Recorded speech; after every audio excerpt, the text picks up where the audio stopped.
5:30. It's time to start. So just wanted to say good afternoon and welcome everyone, even those in the back row back there. I can see you back there. Okay. Just a reminder on the cell phones, if you can put those on, turn them off or on stun or something, and that would be helpful. All right, so this is the October 24th, 2023 Hardin County Fiscal Court regular voting meeting. So let's begin and call this meeting to order. All right, so let's start with a roll call. Squire Clem. Here. Squire Hicks. Here.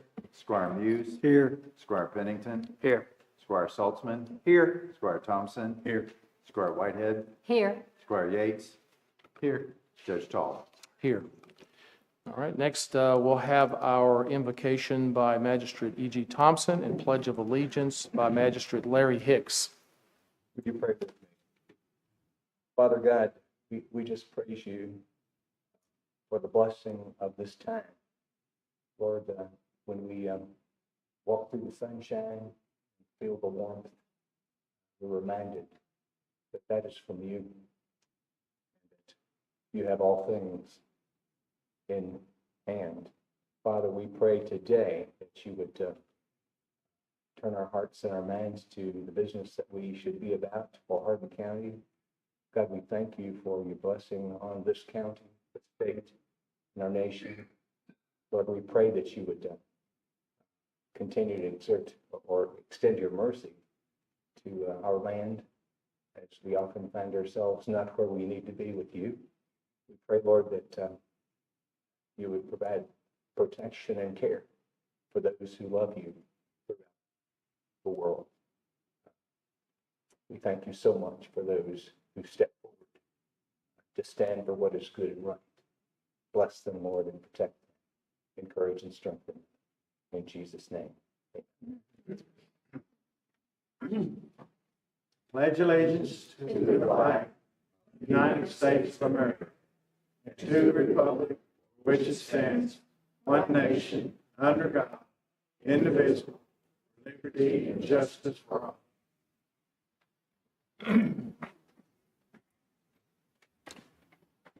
All right, again, thanks again for joining today. We don't have a huge number of items on the agenda, but just a quick review. Like I said, fairly typical. We'll look at the last fiscal court meeting minutes and vote on those. And then we've got department and office reports from the coroner and sheriff and clerk and some written reports. We'll have a time of any citizen concerns or comments. We don't have any specific ordinance and resolutions to vote on today, but in the consent agenda, we'll have some items to vote on, and then which I'll go through later, and then comments at the end. So that's about it for that. Just something that's on my heart, really. Just wanted to. For those of you that may not know, there's a plant, a large plant, Ambrake or Akibono as it's known now, that's in the process of closing over the next, they say 2 years. I don't know if it'll take that long or not, but that's 629 employees, and so it's a big deal for this county, and so I just. As some of us may know some people that work there, and it's just a time for our county and, people in our county to reach out to those that are working there right now, and then will be looking for employment at some point in the future, and just reach out with a helping hand in any way that we can to help them through this transition. So I just wanted to mention that today. Okay, I don't see any information. Oh, first of all, I guess we have our minutes from the last meeting. Is there a motion to approve? So moved. Second? Second. Okay. Any discussion? Hearing none, I'll have a roll call. Squire Clem. Yes. Squire Hicks. Yes. Squire Muse, Yes. Squire Pennington, Yes. Squire Saltzman, Yes. Squire Thompson, Yes. Squire Whitehead, Yes. Squire Yates, Yes. Judge Tall. Yes, motion passes. Next would be our department or office reports. So we'll just start right off with our coroner, Pat Elmore.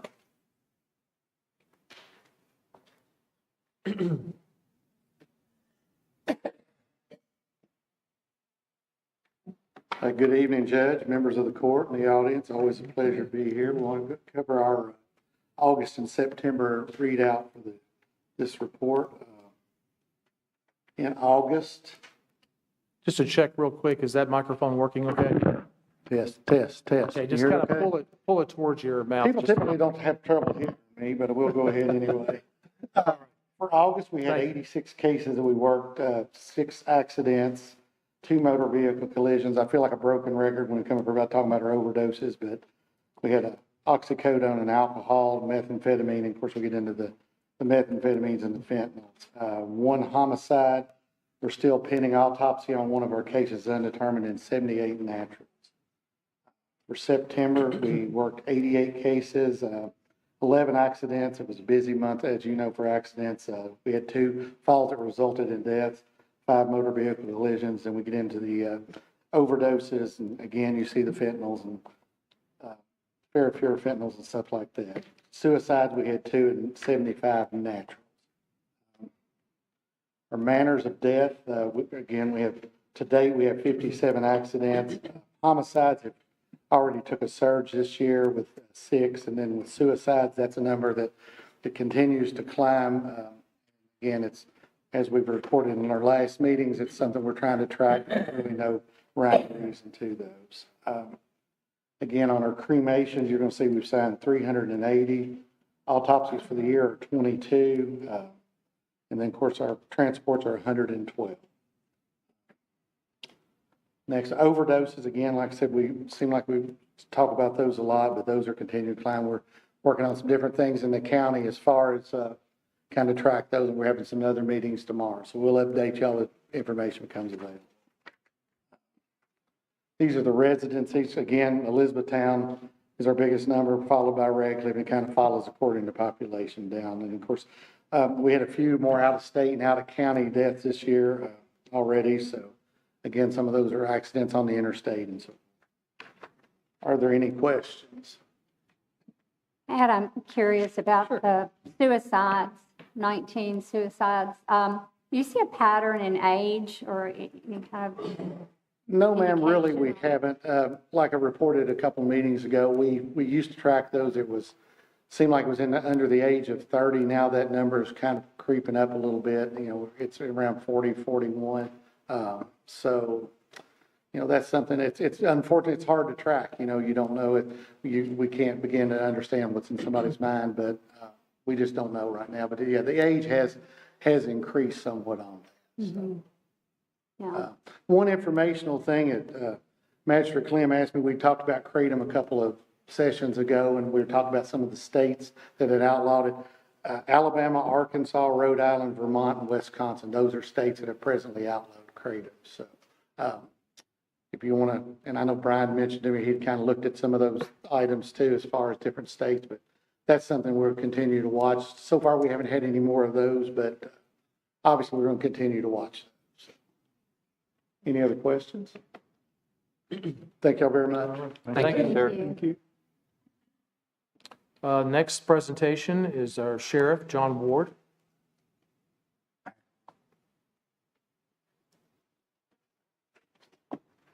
Good evening, Judge, members of the court, Good evening. Good evening. County Attorney and County Clerk, and fellow Hardin Countyans. Sheriff's Office report, arrest, 204, 302 citations, 128 warrants, 741 civil processes served, 1,479 complaint calls, 91 accidents investigated, 122 criminal cases, 3,363 other activities, 1,306 school safety checks, 107 violations issued,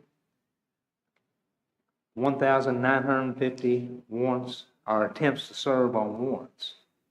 In office operations, 90 records checks, 169 carrying concealed deadly weapons permits issued, 1,484 vehicles inspected. Court operations, transport to court adult, 86, juveniles, 8, in-state transports, 99. Also, we want to recognize Barry Howard and his friends, Barry's Mission. They cooked a meal for the sheriff's office and first responders on September the 9th. It was a good meal. The judge happened to be by that day after the Radcliffe parade, and got to partake. Also, we want to thank our friends at Olive Garden. They also prepared a meal, which we did do more than eat the last couple of months at the sheriff's office. It's been pretty busy, but we do thank the generous gestures of our friends. October, Breast Cancer Awareness Month. And just like my next slide, we recently participated in the Alzheimer's, or the Walk to End Alzheimer's. If I can talk this afternoon, it's too late in the day, I guess. Breast cancer and Alzheimer's disease is something that touches many households, and pray that we can find a cure to both. But that's all I have. Any questions?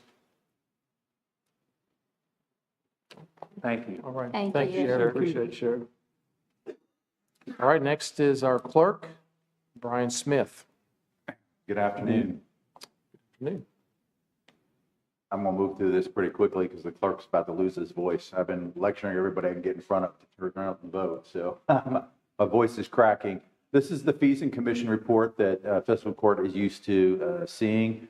The highlighted number down there, $87,679.44. That is not a deficit in our budget by any means. That is less revenue we're taking in over last year.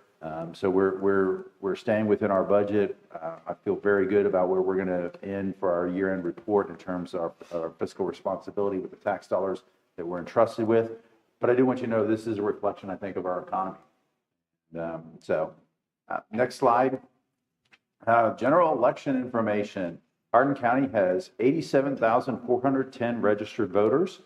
The last day to request an absentee ballot is today, October 24th at 11:59 p.m. So if you have a loved one who needs to request their ballot, you need to go to govote.ky.gov to request that.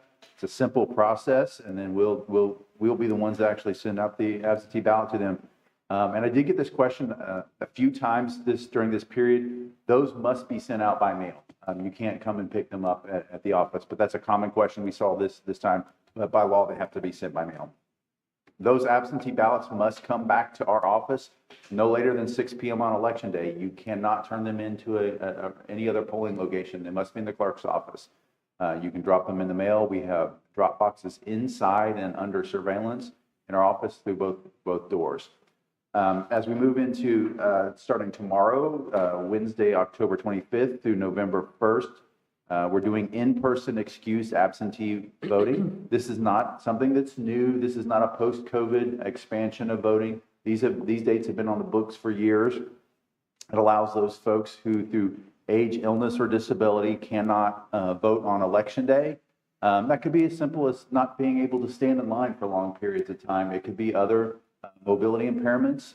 We have a machine set up, both for in-person excused absentee and at all the locations. So we have a voter who is blind, and she comes in every year during these dates. She can take her time at the machine, and she operates it all by herself. It's got braille and buttons, and she's a whiz at it, and that's the way she loves to vote independently. So I get this question a lot of times. We do not require documentation of age, illness, or disability. It doesn't have to be a VA disability rating, doesn't have to be a Social Security declaration of disability. If you as the voter say, because of your age, because of an illness, or because of disability, you cannot vote on the 4 days of regular voting, then you can come into our office and do it. We also recommend anyone with a scheduled medical procedure or a pregnant woman in her third trimester, because babies come when babies come. I have 4 children, none of whom were born on their due date. So come into our office and get that taken care of. We will be transitioning to early voting November 2nd, 3rd, and 4th, 8 a.m. to 4:30 p.m. We'll be using the same 2 locations we used in May. We'll be using the clerk's office downstairs and Colvin Community Center. We encourage folks to avoid the lines and come out early. Next slide. Election Day, November 7th, 6 a.m. to 6 p.m., same hours we normally use. We'll be having 12 locations. We've added the clerk's office on Election Day and Colvin Community Center on Election Day. The community has asked for more options. I will tell you one thing I've highlighted here, and I ask you all help me spread the word. You will not be using Pritchard Community Center to vote. Pritchard Community Center is a great location, but it wasn't designed to have 4,000 to 6,000 people in and out of the parking lot in a 12-hour day, and it just isn't safe. And so we've moved that to Elizabethtown High School.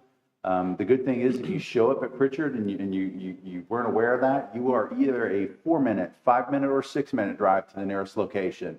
So we want to take care of those folks. And next slide. Araya Clark is our local student who had the award-winning phrase, "Know your role, join the polls." And this handsome young guy has to wait 10 more years before he can vote. What's your excuse? Get out there and vote, Hardin County. And final slide is just our contact information.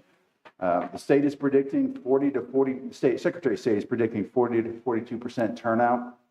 We're prepared for much more than that here in Hardin County. And I hope we at least hit state average. So, thank you all. Keith, like the lady there had Yeah. something. Okay. Any comment or any questions for Brian? Okay, all right, thank you. Yes, please. Did you have some more information that you wanted to present? I do think the sheriff's financial report has to be reported as well. Okay. And I think it's probably on the written agenda as compared to the, but I certainly didn't want to impose upon County Clerk Smith's report, so. No, you go right ahead. If you want to go back to that just a moment, I'll give that in a Please do. speedy report correct here right now. So I do want to say thank you for having us today, and hello to everyone. I'm going to report on August and September. In August, our total expenses were $480,734. And our expenses for September were $569,567. In August, we are a fee office taking in fees. Our total fees were $766 in August and $223,231 in September. And for the year, we're about $1 million currently in debt at the end of September, and that is pretty normal for us. We'll play catch up in the next few months, especially as the taxes go out. Not that we get any of the tax money, but we do get commission off the tax bills that we collect. We have had a lot of calls asking about the tax bills, so if I may take just a moment and say the tax bills will be going out November the 1st. Actually, we'll probably be mailing them the last few days of October. So everyone listening on TV land out there should be receiving their taxes on or about November the 1st, or maybe a few days after. You will get your 30 days to get the 2% discount. And on December the 1st, the taxes will go face amount and so on as they normally do. So does anyone have any questions or comments about the financial report from the Sheriff's Office? I know you're super excited about those tax bills. Come on. Yeah, Terry, I'll just make one comment. Observed last year, if folks have paid off their mortgage during this calendar year, it's a good idea for them to contact the PVA's office and update their address, because their bill may go to their mortgage lender if they haven't updated that. And so just because they don't get the bill, they're still responsible for those taxes. We saw them when they hit delinquent, they hit our office. So a lot of folks didn't know that, and so just wanted to share That's a that. very good point, Brian, and I agree with you 100%. If you paid off your mortgage or if you have sold your property during the year, the buyer may want to check and see if the taxes have been paid on the new property as well. So in both those cases, I think that's a very good point. So does anyone else have any questions or comments? Thank you all very much. Yes, Sheriff? Thank you, Terry. I failed to mention, we will be, I just wanted to tell everybody watching on TV and everybody here that we will be doing our mobile tax collection again this year. We'll be going to Upton, Sonora, White Mills, 84 Fire Department, 86 Fire Department, Radcliffe, Vine Grove, and West Point on mobile tax collection. We will publish those dates in the newspaper and also on our Facebook page coming up. Thank you. All right. Thank you all. Thanks. Thank you. Did you hear that, Mayor? Is coming to West Point. I've heard that. I saw it on a T-shirt once. Yeah, me too. All right, so other written reports are available. We'll move on to any citizens' concerns or comments. Is there anyone here that have any concerns or comments that you want to present today?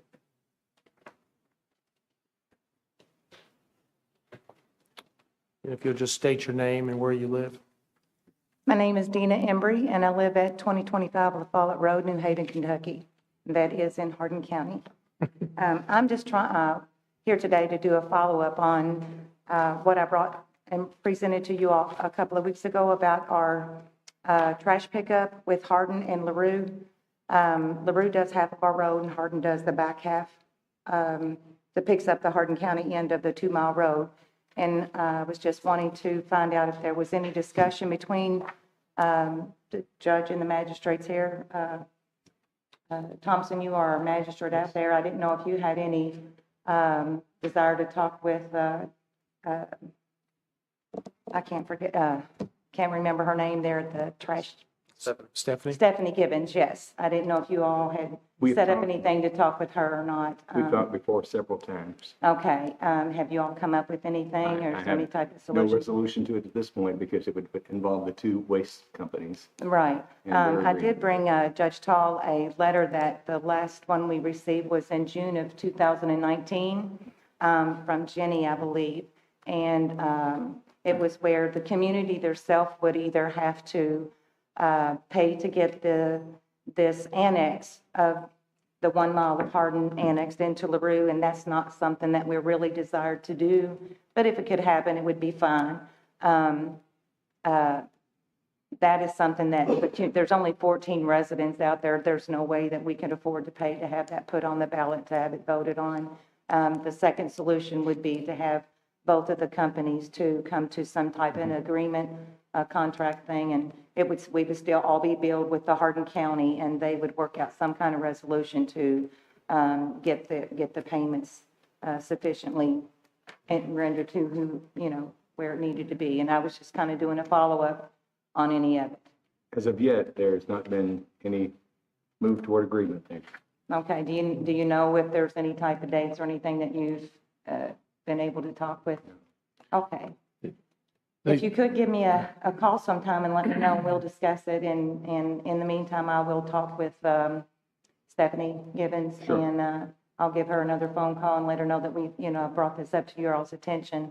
And so if you all have any ideas or questions, be glad to hear them. And if you all are in favor for both of the, companies, to come to some type of agreement, I would greatly appreciate it if you all can put your heads together and kind of do something for that. And I'm sure there's other areas in Hardin and LaRue that have these issues, but it's a small road, 2 mile road, 2 trucks on it, plus tractor trailers, farm equipment, and school buses. And it really tears up the road. And I remember the last report last month that it wasn't surfacing or doing potholes. There's not a lot of money in the budget to do that. So we'd like to try to take as much care of the road as we possibly could. Okay. One quick note. I did talk to Stephanie and ask her to contact Platform to see, just to kind of get a feel, or would they be willing to come up with some, to, I guess, stop servicing that area. And the initial, what they initially gave her was that they were not really interested in doing that. And so I'm not saying that that's the end, thing, but that it does present a bit of a problem in that the company that we're contracting with wasn't really, positive about making that change. So anyway, I just wanted you to know that there's at least an attempt to start some discussions about it. Sure, I appreciate that. So it may be an idea for me to go over to LaRue and see if they are willing to try to negotiate some type of Yeah. agreement with Stephanie and Hardin County. That might be a good next step. Okay, thank you all. All right, thank you. Thank you. Anyone else have any comment, concerns? Okay, so we'll move on then to the consent agenda. Just a few comments about what's in here. Again, I believe everybody had access to see what was in there, minus any personnel changes is the only thing that should not have been available to see.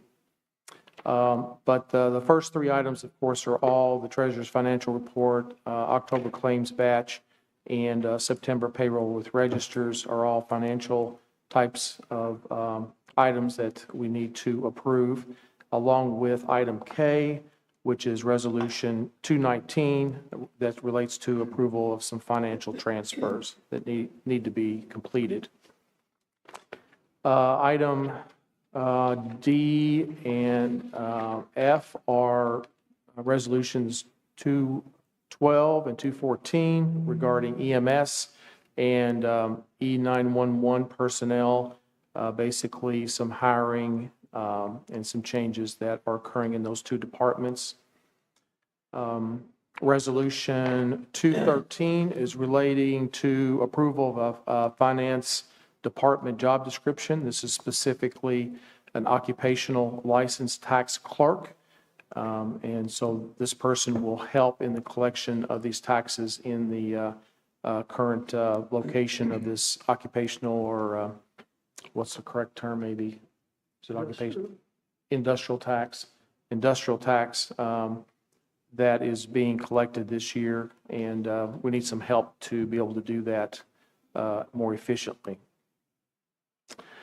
Item G is approved resolution number 215, and this is related to a bid for a modular bridge deck system. The cost of that deck system came in about $100,000, and this is to repair the Middle Creek Road Bridge that needs to be repaired. And we do have a grant that we have obtained that will pay for $80,000 of that's a 80-20 type of deal. So they'll pay $80,000, we pay $20,000 and that will cover this modular bridge deck system. And then of course there are some other expenses to finish up that bridge repair that should cost somewhere around $40,000 or so. Okay, another approved resolution 216. This is relating to approval of a bid to furnish and install Citadel panels at the Hardin County Government Center right here. This was some damage that was done, and the insurance will cover all but $500 deductible. The total cost came in for bids that went out at $86,000. Resolution 217 is a bid for a new, never titled 1-ton 4x4 crew cab standard bed pickup truck. This came in at $53,000. This is to replace an old pickup truck that's about 200,000 miles and having problems. So it was time to replace that truck. And then we have a resolution 218 relating to approval of a bid for Verimac Pro Series full matrix sign. There's two of those.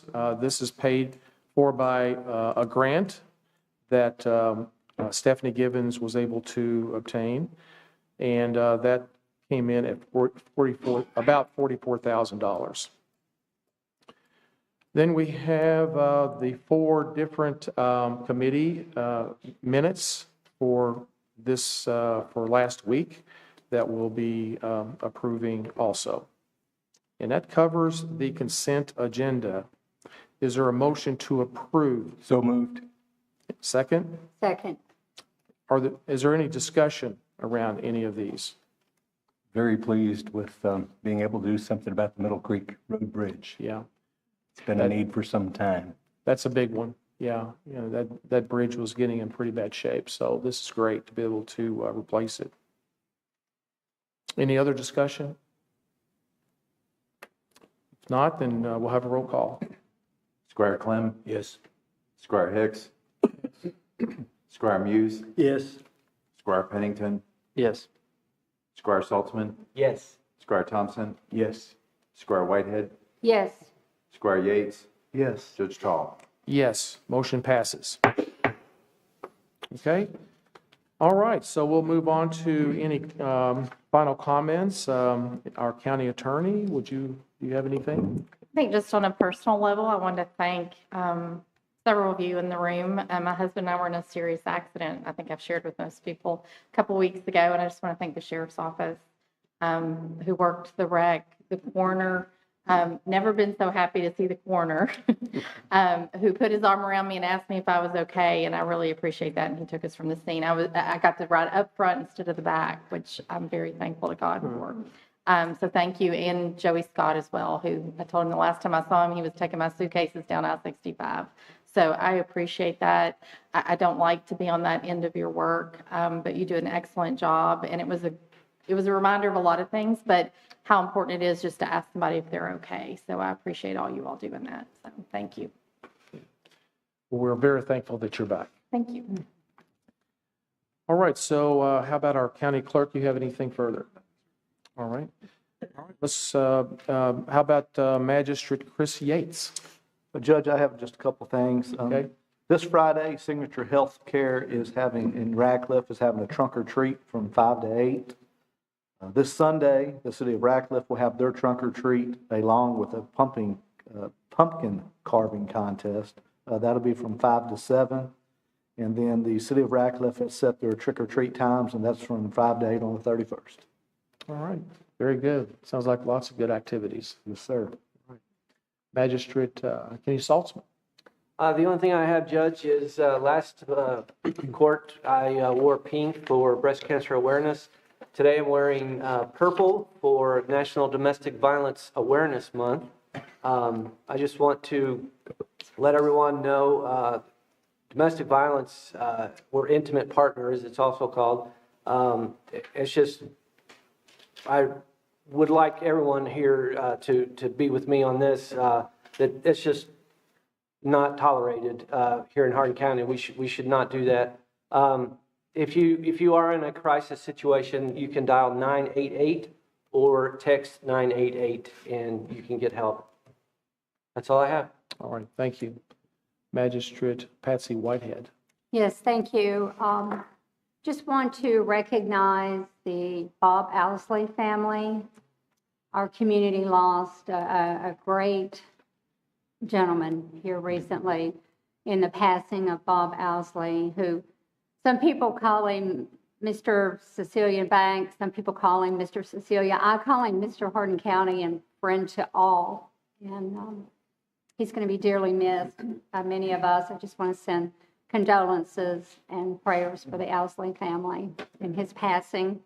Also, I want to recognize Veterans Day. We won't have fiscal court again until after Veterans Day, and that's coming up November 10th is, I think, the federal holiday, but the Veterans Day is November 11th. So I want to recognize and pay tribute to all of the veterans that have served and those that are currently serving, so that we can enjoy our freedoms. And just want to recognize those veterans.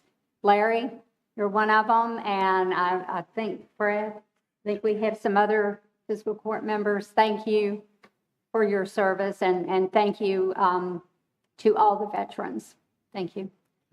Thank you, Patsy. I just wanted to echo your comment on Bob Owsley.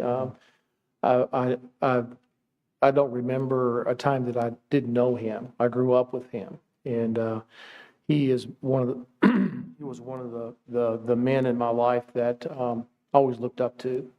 So I'll miss him, and just thoughts and prayers go out to his family. Thank you. Magistrate Fred Clem. I'd like to welcome State Representative Steve Bratcher. It's always good to have our representatives here today. Thank you for coming. And of course, we have our resident mayor here as well today. Good to have you, Mayor. I want to remind folks that the next Town Hall Forum will be next Monday, 30th. It'll be at the Upton Community Center, which is 377 College Street in Upton. It starts at 5:30, and everyone is welcome to attend. And also, as a reminder, please don't drink and drive, and don't text and drive. Thank you, Judge. All right, thank you. Magistrate Aaron Pennington. No comments. All right, thank you. Magistrate E.G. Thompson. I will just briefly recognize the most beautiful rural village in the state of Kentucky, Glendale. They recently had their Glendale Crossing Festival, and estimations are even up to 30,000 in attendees that were there for a small rural village of about 300 people. To pull that off is just a real blessing. Glendale truly is a blessed, quiet community, even with everything going on around us. We find a way to make the right things happen, and we look forward to it continuing to be that peaceful, wonderful, great place to live and raise a family and just simply enjoy. So thank you to those who put that together, especially Sherry. I just forgot her last name. But I would like to recognize also Alan Couch, who was a longtime band director at East Hardin, who served as the Grand Marshal of the parade. And big thank you to Central Hardin Band for being there for the parade. It was an absolutely excellent event. Thank you. All right, thank you. Magistrate Larry Hicks. Patsy, just thank you for that. That's a special day for me to just remember all the veterans that has served, some are still here, a lot not here. Thank you for mentioning that. The other thing I want to bring up, and this is a praise report for maybe Hardin County Road Department and some of the people at the State Department. And what I'm talking about is there was a concern about 86 Fire Department, number 2, I guess. It sits there right underneath of a hill, and when they come out with those fire trucks, if there was a truck coming east, they couldn't see the fire truck pulling out. So it was a concern from the fire department down there, the chief, and so we got together, and I got the sheriffs, or not the sheriff, I got the state engineers there. Charlie, at that time, was the Hardin County engineer, the road department, the chief, fire chiefs, and so they told us what they wanted and kind of drew it out. And if you have a chance, go down there and look at it. They've really, really done a great job, and I'm giving that praise to Dwight and Hardin County Road Department. And the state had some say so about it too. The state told us that y'all do whatever you want to. It's okay with us. So we got that done. Should have put in a roundabout. Yeah. Yeah, the only thing better would have been a roundabout, right? So, but I want to echo that too. That was another example of collaboration between several different groups of people that came together to make that happen. So, congratulations, and I'm sure that fire department, as their trucks are pulling out or whatever, and pulling in, and it'll be just a lot safer situation there. So thanks for bringing that up. Magistrate Kenny Muse. Like to remind everybody the next Public Works Committee meeting is Wednesday, November the 8th That's the second Wednesday in November, so that's a little change from. All right, very good. Okay, just a quick reminder that our next fiscal court meeting is November 14th at 3:30 PM. And, just thanks for being here today. I believe that's all we have. So is there a motion to adjourn? So moved. A second? Second. All right, any objections? Hearing none, this meeting is adjourned.